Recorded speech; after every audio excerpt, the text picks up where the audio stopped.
Gold का chart है 5 minute time frame पे। देखो अभी चार्ट देखोगे आप तो आपको लगेगा कि यार कुछ समझ में नहीं आ रहा, जो बिगनर है स्पेशली उनको तो बिल्कुल समझ में नहीं आ रहा होगा। ठीक है। तो अब देखो मैं इसमें थोड़ी ट्रेंड लाइन और सपोर्ट वगैरह ऐड करता हूँ, तो अभी आप देखो, देख रहे हो गाइस, इसमें मैंने कुछ सपोर्ट्स और रेजिस्टेंस ऐड करे हैं, तो अभी कुछ चार्ट थोड़ा समझ में आ रहा है।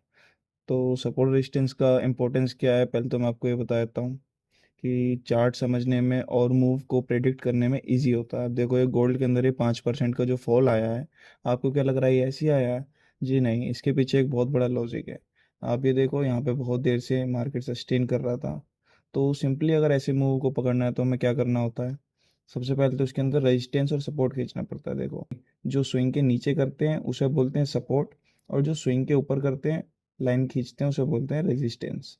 लाइन खींचने इस पे, तो ये हमारा एक रेजिस्टेंस जोन बन जाता है। रेजिस्टेंस जोन का मतलब क्या होता है कि मार्केट यहाँ से ऊपर गया, टच हुआ, नीचे आया, दोबारा गया, टच हुआ, नीचे आया, ऊपर गया, थोड़ा ब्रेकआउट दिया, फिर वापसी नीचे आया, तो ये रेजिस्टेंस हो जाता है। और इसी चीज़ के लिए सपोर्ट क्या होता है, सेम चीज़ ये नीचे होता है, जब ये स्विंग के नीचे होता है। स्विंग का मतलब क्या होता है पहले मैं आपको ये बता देता हूँ। स्विंग का मतलब ये होता है कि मार्केट जैसे ऊपर गया, नीचे गया, और यहाँ से जब ये घूम के ऊपर जा रहा है, तो ये वाला जो एरिया है ये स्विंग बोला जाता है, और इसी को हम सपोर्ट बोलते हैं।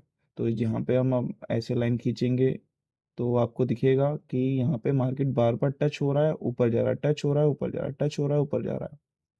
सेम इसी प्रकार यहाँ से टच हो रहा है, नीचे आ रहा है, टच हो रहा है, नीचे आ रहा है, तो ये आपका हो गया रेजिस्टेंस जोन।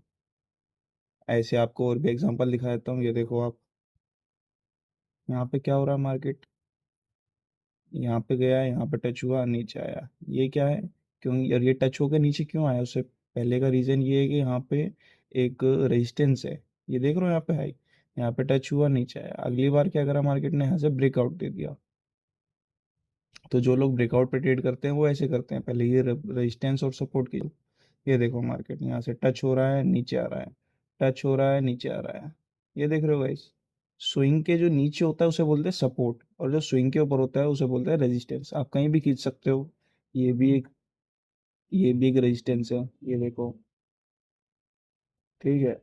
और अगर आप यहाँ पे ये खींच दो, यहाँ पे ये भी एक रेजिस्टेंस है। और जैसे कि मार्केट यहाँ नीचे से घूम के जब ऊपर जा रहा है, तो ये रेजिस्टेंस ब्रेक करा है इसने। यहाँ पे देखो, यहाँ पे लिक्विडिटी भी आई, क्योंकि यहाँ पे कुछ लोगों ने सेल करा होगा, लेकिन यहाँ पे बायर्स ज़्यादा एक्टिव थे, तो यहाँ पे सेलर का कुछ बस चला नहीं, तो इसलिए यहाँ पे ब्रेकआउट आ गया। बहुत सारी चीज़ें होती हैं, ये देखो, कहीं पे भी आप खींच लो। आप बड़े टाइम फ्रेम पे चले जाओ, 1 आवर के टाइम फ्रेम पे आ गए, यहाँ पे भी, यहाँ पे अलग सपोर्ट रेजिस्टेंस मिलता है। ये देखो, ये भी एक स्विंग है, ये भी हमारा सपोर्ट है, ये भी एक स्विंग है, ये भी हमारा सपोर्ट है। यहाँ ब्रेक डाउन, लिक्विडिटी, फिर ऊपर, ये भी हमारा स्विंग है, ये भी हमारा सपोर्ट है। ये देख रहे हो, ये सपोर्ट खींचा, यहाँ पे मार्केट नीचे आया, एग्जैक्ट इसी लेवल के आसपास से यहाँ से रिवर्स हुआ, फिर ब्रेक डाउन भी दिया यहाँ से। बहुत सारे आपको सपोर्ट रेजिस्टेंस मिल जाएंगे। ये देखो, ये भी एक स्विंग है, ये भी एक स्विंग है। तो गाइज ऐसी और अगला वीडियो में आपको बताऊंगा कि ट्रेंड लाइन कैसे खींचते हैं। ट्रेंड लाइन भी सिंपल होती है, वो मैं आपको नेक्स्ट वीडियो में बताऊंगा, वीडियो वरना बहुत लंबी हो जाएगी।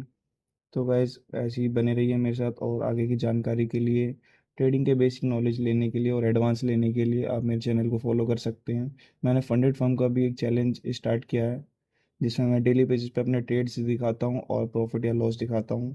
तो आप हो सके तो मुझे फॉलो ज़रूर से कर लीजिए।